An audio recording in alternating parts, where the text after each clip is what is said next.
Mellorar a convivencia entre cans e persoas é o obxectivo da iniciativa posta en marcha polo Concello de Pontevedra e o Club Diverticans da cidade. Para aprender a educalos, a que os cans sean obedientes, ou que os cans teñan relación co resto da ciudadanía, e máis cos outros animais tamén, non? Esta formación dá un paso máis na campaña de concienciación posta en marcha en xuño para fomentar a recollida das deposicións dos cans nos espazos públicos.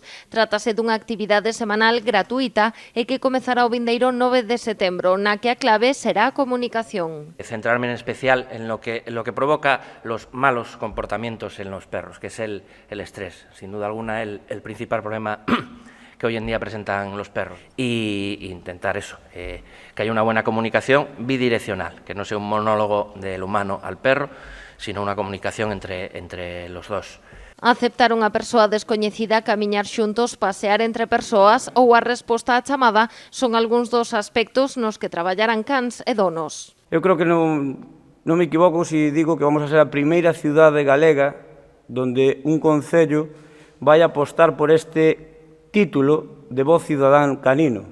O curso será semanal, celebrarase durante 4 meses todos os xoves en 2 horarios, entre as 8 e as 9 da tarde e entre as 9 e as 10 da noite, con 10 prazas disponibles en cada quenda.